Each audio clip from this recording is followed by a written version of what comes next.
নারী ও মানুষ, নর ও মানুষ, সৃষ্টি মহান স্রষ্টার।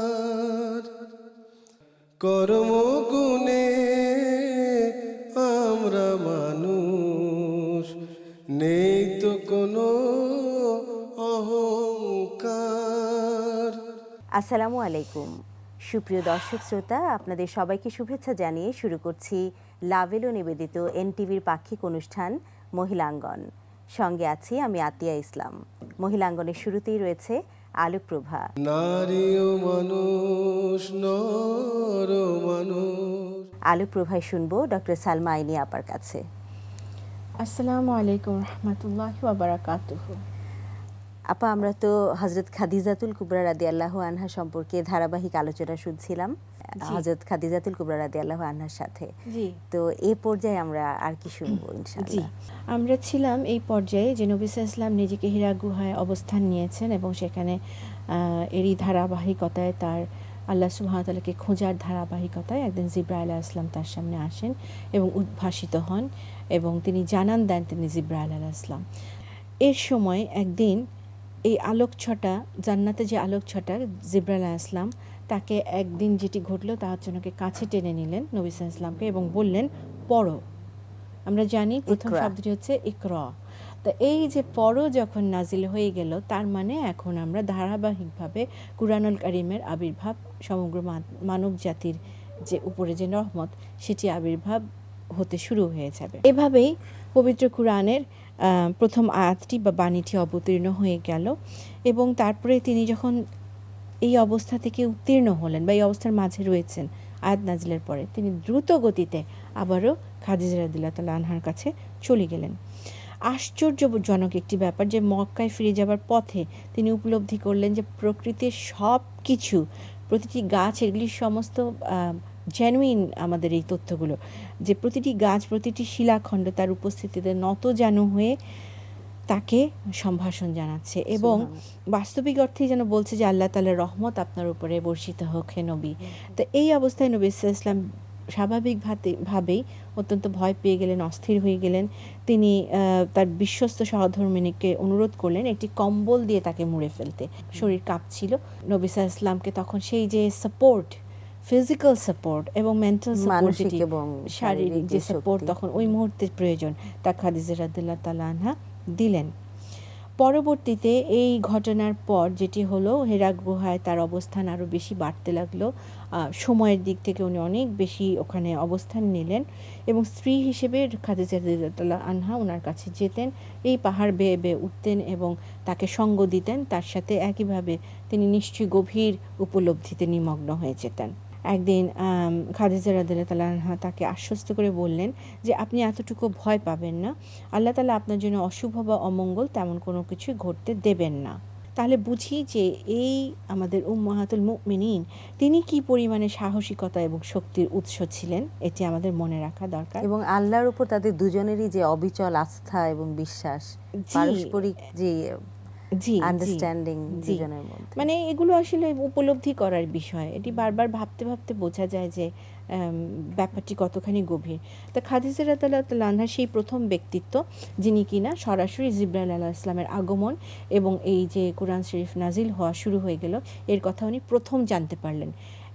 এই মুসলিম উম্মার প্রথম মুসলিম তিনি, যিনি তার মধ্যে অবিচল দৃঢ়তা রাখলেন এবং নবী সাল্লাল্লাহু আলাইহি ওয়াসাল্লামের প্রতিটা কথায় বিশ্বাস স্থাপন করলেন। তার মানে কি, তিনি নিজে শাহাদা উচ্চারণ করে ফেললেন এবং তিনি প্রথম মুসলিম হিসেবে উনি স্ট্যাবলিশ হয়ে গেলেন। তাহলে কি আমাদের নিজেদের মনে রাখা দরকার কত সৌভাগ্যবান আমরা নারী জাতি, কারণ প্রথম মুসলিম হচ্ছেন একজন। আল্লাহ তাআলা কি পরিমাণ মর্যাদা দিয়েছেন একটি মেয়েকে দিয়েছেন আল্লাহ সুবহানাহু ওয়া তাআলা। যাই হোক, এরপরে খাদিজা রাদিয়াল্লাহু তাআলা আনহার পক্ষে সবচাইতে বড় সিদ্ধান্ত গ্রহণগুলো করতে হচ্ছে এবং নির্দ্বিধায় তা প্রকাশ করতে শুরু করতে হলো। কারণ প্রতি মুহূর্তে নবী সাল্লাল্লাহু আলাইহি ওয়াসাল্লামকে যে ব্যাকআপ দেওয়া, তার মানসিক ব্যাকআপ, একবার বলে দিলে তো হয় না যে আল্লাহ আপনাকে ছেড়ে যাবেন না, আল্লাহ আপনাকে ভালোবাসেন। প্রতি মুহূর্তে তখন যে দ্বিধা, যেই ভীত সন্ত্রস্ত অনুভূতি, সেখানে তার সদা সর্বদা উনি অবিচলভাবে তিনি নবী সাল্লাল্লাহু আলাইহি ওয়াসাল্লামকে ধরে থাকলেন। এবং আমরা জানি যে খাদিজা রাদিয়াল্লাহু তাআলা আনহার একটা বিশেষ গুণ হচ্ছে তিনি সব কিছুকে যাচাই বাছাই করতে পছন্দ করতেন, এটি আমরা আগেও জানি। তো এই অবস্থাতে দূরদর্শী ছিলেন দূরদর্শী তিনি। ছিলেন। তো তার যে নবীর প্রতি বিশ্বাস, ভরসা, আন্তরিকতা, এই জিনিসগুলো তো রয়েছে, ভালোবাসা রয়েছে। তিনি এটাকে আরও বেটার স্ট্যাবলিশমেন্টের জন্য, এই যে একটি সত্য উদ্ভাসিত হয়েছে, ওনার একজন কাজিন ছিলেন আমরা জানি, যার নাম ছিল ওয়ারাকা। উনি কিন্তু অপেক্ষায় ছিলেন শেষ নবীর আগমনের। উনি ওয়ারাকার কাছে সবসময়ই আলোচনার জন্য যেতেন, বিভিন্ন পরামর্শের জন্য যেতেন। ঘটনাটি ঘটে যাওয়ার পরে ওয়ারাকার কাছে যথাভাবে তিনি গেলেন, সব কিছু তিনি খুলে বললেন অত্যন্ত প্রশান্ত, স্থির এবং দৃঢ়তার সাথে।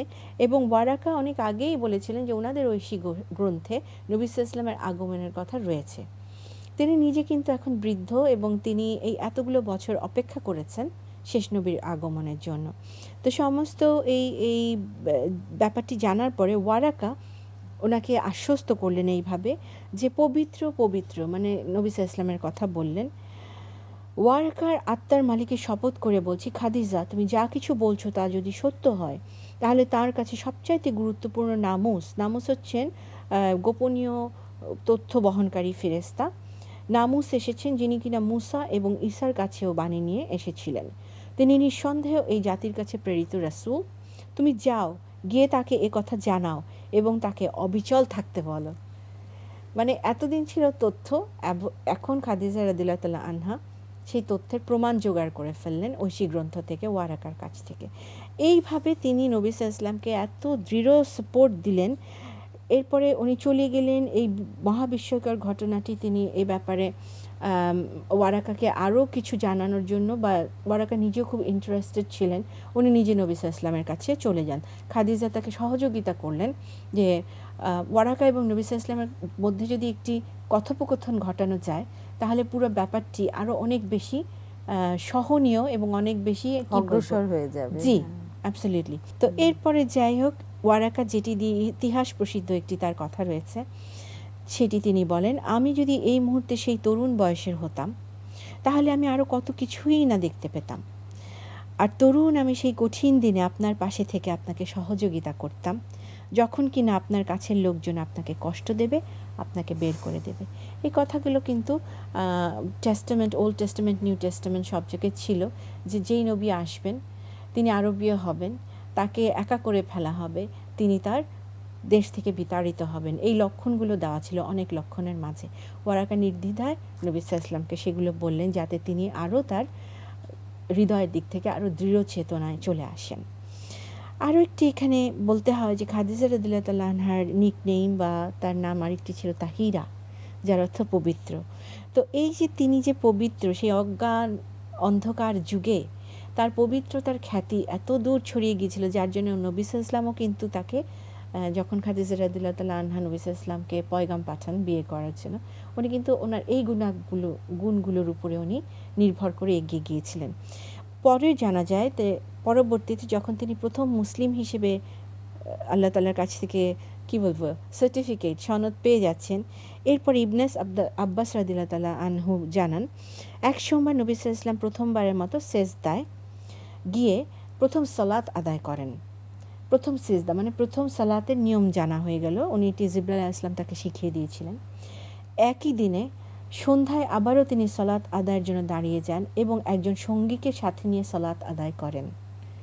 এই সঙ্গী আর কেউ নয়, ইনি ছিলেন খাদিজা রাদিয়াল্লাহু তাআলা আনহা। সুবহানাল্লাহ, প্রথম নবী সাল্লাল্লাহু আলাইহি ওয়াসাল্লামের সাথে সালাত আদায়কারী ব্যক্তি হচ্ছেন খাদিজা রাদিয়াল্লাহু তাআলা আনহা। বলতে গিয়েও একটা অনুভূতি তৈরি হয়, যে সুজুদের যে অদ্ভুত অনুভূতি, এবং কোন অবস্থানে খাদিজা রাদিয়াল্লাহু তাআলা রয়েছেন নবী সাল্লাল্লাহু আলাইহি ওয়াসাল্লামের সাথে, তিনি প্রথম নামাজ আদায়কারী, সালাত আদায়কারী। তো খাদিজা রাদিয়াল্লাহু তাআলা আনহার যে তাহিরা নামটি বলেছিলাম, পবিত্র, নবী সাল্লাল্লাহু আলাইহি ওয়াসাল্লাম সালাত আদায়ের আগে আমাদেরকে পবিত্র হতে হয়, আমাদেরকে ওযু করতে হয় একটি নিয়ম মেনে। এই ওযু করার নিয়মটি তিনি প্রথম শেখান খাদিজা রাদিয়াল্লাহু তাআলা আনহাকে। তারপরে যেই ভঙ্গিমায় সালাত আদায় করার নির্দেশ জিবরাইল আলাইহিস সালাম নবী সাল্লাল্লাহু আলাইহি ওয়াসাল্লামকে দিয়েছিলেন, সেই নিয়মগুলো তিনি প্রথম খাদিজা রাদিয়াল্লাহু তাআলা আনহাকে শেখান। তারা এই নিয়মগুলোই এবং এই ভঙ্গিগুলোই পরবর্তীতে উম্মার জন্য নির্ধারিত হয়ে যায়। তাহলে আমরা বলতে পারি খাদিজা রাদিয়াল্লাহু তাআলা আনহা সেই প্রথম মুসলিম যিনি কিনা সর্বপ্রথম সরাসরি নবী সাল্লাল্লাহু আলাইহি ওয়াসাল্লামের কাছ থেকে নামাজ আদায়ের নিয়মকানুন শেখেন এবং তার সাথে সর্বপ্রথম নামাজ আদায়কারী সৌভাগ্যবান খাদিজা। আমরা আসলে অদ্ভুত ব্যাপারটি। এবং নবী সাল্লাল্লাহু আলাইহি ওয়াসাল্লাম রিসালাত লাভের আগেও তাকে তার নেতা মেনে নিয়েছিলেন, তিনি তাকে তার অভিভাবক হিসেবে গ্রহণ করেছিলেন এবং তিনিই প্রথম, রিসালাতের পরেই তাকে তার অভিভাবক এবং রাসূল সাল্লাল্লাহু আলাইহি ওয়াসাল্লাম, তিনি রাসূল সাল্লাল্লাহু আলাইহি এই হিসেবেও তিনি খাদিজা রাদিয়াল্লাহু আনহা তাকে প্রথম মুসলিম হিসেবে মেনে নেন। জাজাকিল্লাহ খায়রান আপু, এত সুন্দর একটি আলোচনা আলোকপ্রভ ভাই এইভাবে উপস্থাপন করার জন্য সমস্ত প্রশংসা আমার প্রভু। আলহামদুলিল্লাহ। দর্শক, শুনছিলাম ইসলামের ইতিহাসে এবং রাসূলুল্লাহ সাল্লাল্লাহু আলাইহি ওয়াসাল্লামের জীবনের পবিত্রতম সুন্দরতম নারী হযরত খাদিজাতুল কুবরা রাদিয়াল্লাহু আনহা সম্পর্কে।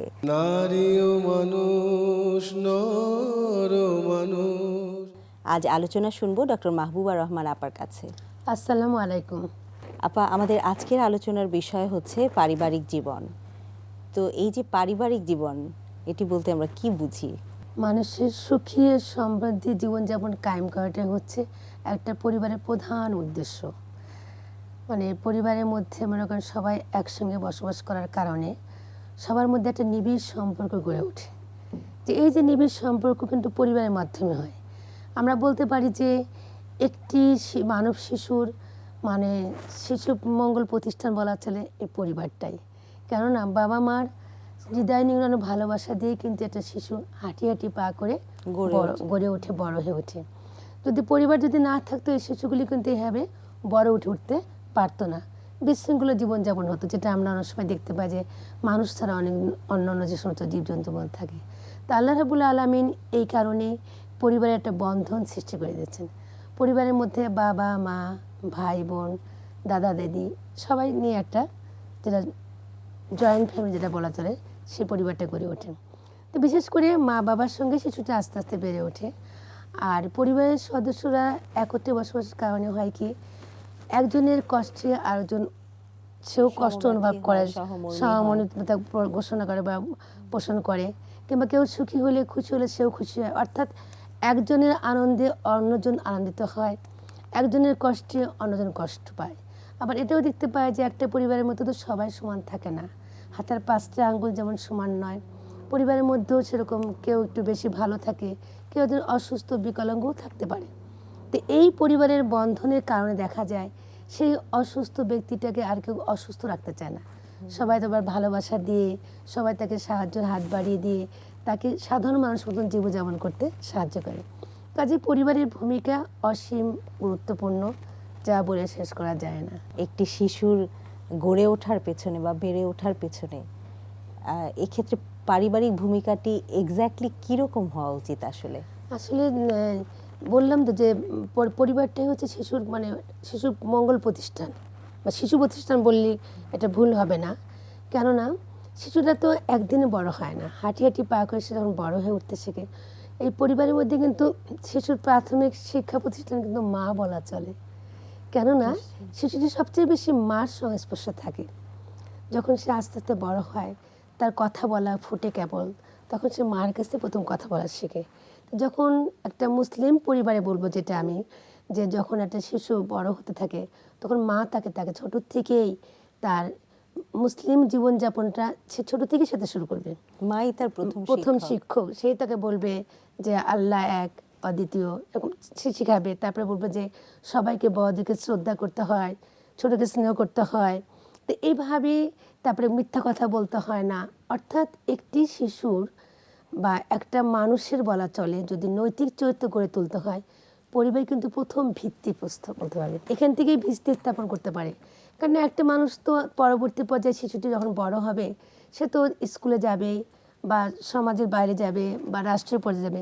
কিন্তু এই যে পরিবার থেকে তার ভিতটা গড়ে দেওয়া হলো, এটা কে গড়ে দেয়? বাবা মা থেকে প্রথম গড়ে তোলে। বাবা মা সাথে অন্যান্য সদস্যরা, ভাই বোন থাকে, ওরাও ছোট ভাই বোনকে শেখাতে পারে কেমন করে তোমরা বড়দের সঙ্গে কথা বলবা, বাইরে গিয়ে কথা বলবা।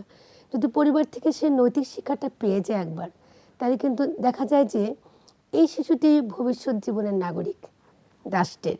এক পর্যায়ে সে কী হবে? কর্মজীবনে যাবে। তাহলে যদি একটা নৈতিক সম্পন্ন শিশু পরিবার থেকে বা আমার শিক্ষা দিয়ে বের করে দিতে পারে বা গড়ে তুলতে পারে বা নৈতিক চরিত্রের অধিকারী করে প্রকৃত মানুষ হিসেবে শুধুমাত্র লালন পালন করলে কিন্তু হবে না, শিশুটাকে প্রকৃত মানুষ হিসেবে গড়ে তুলতে হবে। শিক্ষা মূল্যবোধের যে বীজ সবকিছু সেটা বপিত হবে পরিবারে। তা না হলে কিন্তু সে নৈতিক শিক্ষার অধিকারী হতে পারবে না। এই পরিবার থেকে তাকে এমনভাবে শিক্ষা দেওয়া উচিত যাতে সে পরবর্তী পর্যায়ে সামাজিকভাবে রাষ্ট্রীয় পর্যায়ে যেন তার একটা সুন্দর ছাপ সে রাখতে পারে, মানে তার একটা নৈতিক নৈতিক চরিত্রের মূল্যবোধের যে- মূল্যবোধটা সে নিজের জীবনে মূল্যায়ন করতে পারে এবং অপরের জন্য করতে পারে। যে নিজের নৈতিক চরিত্রের অধিকার নেই সে তো অন্যের নৈতিক চরিত্রের মূল্যায়ন করতে পারে না। নিশ্চয়ই। এবং মূল্যবোধটি সম্ভবত তৈরি হবে যে পারস্পরিক সহমর্মিতার যে চর্চা তার মাধ্যমে, কারণ অন্যের জন্য যখন মায়া থাকবে, নিজের অধিকারের পাশাপাশি অন্যের অধিকারকে গুরুত্ব দেওয়া বা নিজের চেয়ে বেশি অন্যকে বেশিটা বা উত্তমটি দেওয়ার যদি একটা প্রবণতা গড়ে তোলা যায় সন্তানের মধ্যে, তাহলে মনে হয় জীবনটা আরো বেশি সুন্দর হয়। চমৎকার, ঠিকই বলছেন। কেননা যে প্রথম উপলব্ধি করতে যে আমি আমার এটা ভালো যেটা সেটা আমি করি, তাহলে অন্যের জন্য আমি ভালো জিনিসটাই করব। এটা আমার জন্য খারাপ আমি চাচ্ছি তাহলে অন্যের জন্য করবো না। অর্থাৎ সবসময় নিজেকে প্রশ্ন করে নিতে হবে যে এটা কি আমার করা ঠিক বা আমি করছি, এটা আমার ক্ষতি হচ্ছে কেন আমি আমার অন্য একটা ভাই বা অন্য একটা জন্য অন্যের জন্য ক্ষতি করব। এই মূল্যবোধটা যদি না থাকে আমাদের মাঝে তাহলে তো আমরা অন্যের জন্য কিছু ভালো কিছু করতে মানে পারবো না। নিজের জন্য আমি যা ভালোবাসি তা যেন অন্যের জন্য আমি সমানভাবে ভালোবাসি। অবশ্যই, এটা তোমার হাদিসেও বলা হয়েছিল যে তুমি তোমার নিজের জন্য যা ভালো মনে করো তুমি অন্যের জন্য তাই ভালো মনে করো। একজন মুসলিম ভাই যদি তার নিজের জন্য যার জন্য ভালো মনে করে সে যেন অপর মুসলিম ভাইয়ের জন্য সেরকম করে। একটা পরিবারকে কিন্তু আমরা একটা দেহের সঙ্গে তুলনা করতে পারি। অবশ্যই। যেমন আমাদের দেহে যখন একটি অঙ্গ প্রত্যঙ্গ মানে আমরা কষ্ট পাই, ধরো আমার হাতে কোনো ব্যথা হলো, কোনো আঘাত পেলাম, আমার সমস্ত শরীর কিন্তু এটা ফিল করে নাকি? ঠিক একইভাবে পরিবারের যদি একজন ভালো নৈতিক চরিত্রের অধিকারী হয়ে ওঠে, মূল্যবোধ সম্পন্ন একটা মানুষ গড়ে তোলা যায় পরিবার থেকে, সে কিন্তু সমস্ত নিজের তো ভালো করবেই, পরিবার সমাজ রাষ্ট্র সব ক্ষেত্রে। আর ঠিক যখনই তার বিপরীতটা চিন্তা করি যে তার মধ্যে কোনো নৈতিক মূল্যবোধ না থাকে, সে নিজে তো ক্ষতিগ্রস্ত হচ্ছেই, সাথে সাথে পরিবার সমাজ রাষ্ট্র সব জায়গায় সে ক্ষতিগ্রস্ত করছে। প্রত্যেকের মধ্যে যেটা জবাব দিয়ে থাকে, অর্থাৎ একটা আমাকে এক জায়গায় দাঁড়াতে হবে, তখনই কিন্তু তার ভয় থাকে। যেমন প্রথমে যদি আমি বলি যে কার মধ্যে তাকওয়া থাকে, অর্থাৎ তার মধ্যে যেটা থাকে যে না আমি যা করছি আমি যা বলছি পৃথিবীর কেউ না দেখুক, আল্লাহ রাব্বুল আলামিন দেখতে পাচ্ছেন। যদি আমার মধ্যে এই ভয়টা কাজ করে, এই তাকওয়াটা থাকে, তাহলে কিন্তু আমি কখনোই অন্যের কোনো ক্ষতি করতে পারি না, মানে অন্যের কোনো এমন কোনো কাজই করতে পারি না যে আমার দ্বারা পরিবার সমাজ বা অন্যের কোনো ক্ষতি হতে পারে। তো আমি যদি নিজে না করি, আমি আমার বন্ধু সার্কেলকে বা পরিবার সদস্যের সাথে বা আমার প্রাতিষ্ঠানিক সেটা শিক্ষা প্রতিষ্ঠানই হোক বা কর্মক্ষেত্র হোক, সব জায়গায় কিন্তু আমি একটা অ্যাপ্লাই করতে পারি। তা আমার মনে হয় এইভাবে যদি আমরা পরস্পরের মধ্যে আমরা এই ওইটা নৈতিকতার একটা ঐক্যের সৃষ্টি করতে হবে। আমি একা হলেও চলবে না, আপনি একা হলেও চলবে না, আমরা সমাজের মধ্যে একটা বন্ধন সৃষ্টি করতে হবে, সমষ্টিগতভাবে। পরিবার থেকে আমি শিক্ষা অর্জন করে আমি এটার জন্য আমি সেটাকে আবার অ্যাপ্লাই করতে পারি। মানে একটা শিশুকে হয়তো একটা মা খুব সুন্দর করে গড়ে তুললো, সে তার বন্ধু সার্কেল থেকে ওদের পরিবেশে নষ্ট হতে পারে। তো এই জন্য আমি বলবো যে আমাদের সমাজের মধ্যে প্রত্যেককে এগিয়ে আসতে হবে, প্রত্যেকটা পরিবারকে এগিয়ে আসতে হবে, নাহলে কিন্তু আমরা একটা সুখী সমৃদ্ধি পরিবার বা সমাজ বা একটা দেশ উপহার দিতে পারবো না। আপনি এই যে পারিবারিক সামাজিক অবক্ষয়ের কথা বলছিলেন, আমরা দেখতে পাচ্ছি যে আসলে আমাদের জীবনটা বর্তমান প্রেক্ষাপটে অনেকটা যন্ত্রকেন্দ্রিক হয়ে যাচ্ছে। এই যে পারস্পরিক আদান প্রদানের যেই কালচার, যে ঐতিহ্য আমাদের মধ্যে ছিল, সেটি যেন কোথায় বিলুপ্ত হয়ে যাচ্ছে। যে ওই যে পরিবারের এক সদস্যের সাথে আরেক সদস্যের যে ইন্টারাকশন, এই জিনিসটা বোধহয় আমাদের দৈনন্দিন ব্যস্ততা বা এক ধরনের মানে মানসিক অবহেলার কারণে আরো বেশি প্রকট হয়ে উঠছে। না, এটা খুবই সুন্দর প্রশ্ন। প্রথমে বললাম এখন একটা হচ্ছে আমাদের মোবাইল। আগে আমাদের হাতে হাতে মোবাইল ছিল না, না মোবাইলটা অবশ্যই জরুরি, সবকিছু নিয়ে এখন প্রযুক্তি যেমন ভালো তার আবার অপরদিকে একটু খারাপ সাইডও আছে। তারপরে তো এগুলো তো আমরা ইগনোর করতে পারি না, কারণ মোবাইল আমার দরকার, আমার কম্পিউটার দরকার, ঠিকই আছে, কিন্তু এখানে যেটা খারাপ সাইড সেটাকে আমাকে অ্যাভয়েড করে চলতে হবে। পারিবারিক ব্যবস্থাপনাটা এমন হতে হবে যে ব্যালেন্স এবং ভারসাম্যের একটা বন্ধনটা যেরকম আমরা বলতে পারি যে সত্যি ঠিকই আমাদের লাইফটা যান্ত্রিক হয়ে গেছে, কারণ এক জায়গা থেকে বেরোলে 6 ঘন্টার আগে ঘরে ফিরে আসতে পারে, সেটাও ঠিক। এরপরেও আমাদের মধ্যে একটা পরস্পরের মধ্যে একটা বন্ধন সৃষ্টি এই যে করতে হবে। কোয়ালিটি টাইম দেয়া যেটাকে বলে, হ্যাঁ, নৈতিক মূল্যবোধ বাড়ানোর জন্য আমাদের পারস্পরিক এই পারিবারিক বন্ধনটা আবার ফিরিয়ে আনতে হবে। আলোচনা করা হ্যাঁ, এগুলো হ্যাঁ। নিয়ে, এই কারণ দেখা যায় এখন বিষয়গুলোর উপর। আমার মনে হয় যে ছোটবেলায় আমাদের কাছে কোনো মেহমান আসলে কিন্তু আমরা সবার আগে যেটা সালাম দিতাম, পারলে আমরা নিজেরাই অতিথি আপ্যায়ন করতাম। এখন বর্তমান দেখা যায় যে কেউ আসলে এসে কথা বলার জন্য কষ্ট লাগে। তো এই যে মানে একটা, তো এই জন্য আমাদেরই চেষ্টা করতে হবে পরিবার থেকে যে তো এইভাবেই আমরা জন্য একটা পারিবারিক বন্ধনটা খুব দরকার, জরুরি। সেটার সাথে সাথে আমাদের মানে আমরা একটা কথা শুনেছি, পরিবার থেকে প্রতিবেশীর হক আদায়। রাসূল করিম সাল্লাল্লাহু আলাইহি ওয়াসাল্লাম বলছেন যে প্রতিবেশীর হক কিন্তু অনেক বেশি, পরিবারের পরে তো প্রতিবেশীটা এসে যাচ্ছে। তাহলে এখন আপনি এই এত বেশি হক যে মহানবী সাল্লাল্লাহু আলাইহি ওয়াসাল্লাম বলছেন যে আমি শেষ পর্যন্ত ভয় পেলাম যে জিবরাইল আলাইহিস সালাম এসে না বলে তুমি তোমার উত্তরাধিকার তার সম্পত্তি দেওয়া লাগবে, অর্থাৎ প্রতিবেশীর কতখানি অনেক বেশি হক। গুরুত্ব। তাহলে আমরা কিন্তু প্রতিবেশীর সঙ্গে এখন কথাবার্তা বলি না, মানে এমন পর্যায়ে চলে গেছি। তাহলে ওইটাও আমাদের খেয়াল রাখতে হবে যে প্রতিবেশীর সঙ্গে আমার একটা মধুর সম্পর্ক বা একটা বন্ধন তৈরি করতে হবে, যাতে আস্তে আস্তে আমরা আমাদের মধ্যে একটা পারিবারিক বন্ধন থেকে প্রতিবেশী সব জায়গায় আমাদের একটা বন্ধন সৃষ্টি করতে পারি। এই মানে ইসলাম যেটা বলে, সব সময় বলে তোমাদের মধ্যে বন্ধন সৃষ্টি করো আত্মীয়র সাথে, পরিবারের সাথে, প্রতিবেশীর সঙ্গে, এবং এর মাধ্যমেই কিন্তু আমরা পারবো আমাদের সেই বন্ধনটাকে ফিরিয়ে নিয়ে আসতে। ইবাদতের আসলে মূল তত্ত্বটি তো হচ্ছে যে মানব কল্যাণ, তাই না? হ্যাঁ, অবশ্যই। জি। মানে মানব কল্যাণই তো আমাদের সবচেয়ে বড় মহৎ নিশ্চয়ই। উদ্দেশ্য। আর বান্দাকে খুশি করতে পারলে আল্লাহ খুশি হয়ে আছে। জি। আপা, আপনাকে অনেক ধন্যবাদ, শুনতে খুব ভালো লাগছিল। তবে আমাদের সময় সংক্ষিপ্ত হওয়ায় আজকের জন্য এখানে শেষ করতে হচ্ছে আলোচনা। আপনাকেও ধন্যবাদ। জাযাকিল্লাহ খায়রান। দর্শক, শুনছিলাম পারিবারিক জীবন সম্পর্কে আলোচনা ডক্টর মাহবুবা রহমান আপার কাছে। আমাদের অনুষ্ঠান সম্পর্কে আপনাদের কোনো প্রশ্ন কিংবা মতামত থাকলে যোগাযোগ করুন এই ঠিকানায়। পরিচালক মহিলাঙ্গন, NTV, BSEC ভবন, 7ম তলা, 102 কাজী নজরুল ইসলাম অ্যাভিনিউ, কারওয়ান বাজার, ঢাকা 1215। মহিলাঙ্গনের যে কোনো পর্ব যে কোনো সময়ে দেখতে ভিজিট করুন www.ntvbd.com-এ। তাছাড়াও রয়েছে আমাদের ভেরিফাইড ফেসবুক পেজ এবং ইউটিউব চ্যানেল। শুনছিলাম পারিবারিক জীবন সম্পর্কে, পারিবারিক মূল্যবোধ, নৈতিকতার চেতনা এবং পারস্পরিক যে সহমর্মিতা, সেই অনুশীলন এবং তার চর্চাই যেন হয় আমাদের ইবাদতের মূল লক্ষ্য। আল্লাহ আমাদের সমস্ত কাজকে কবুল করে নিন। আগামী অনুষ্ঠান দেখার আমন্ত্রণ রইল। সুস্থ থাকুন, সুন্দর থাকুন। আসসালামু আলাইকুম। সৃষ্টি মহান স্রষ্টার কর্ম গুণে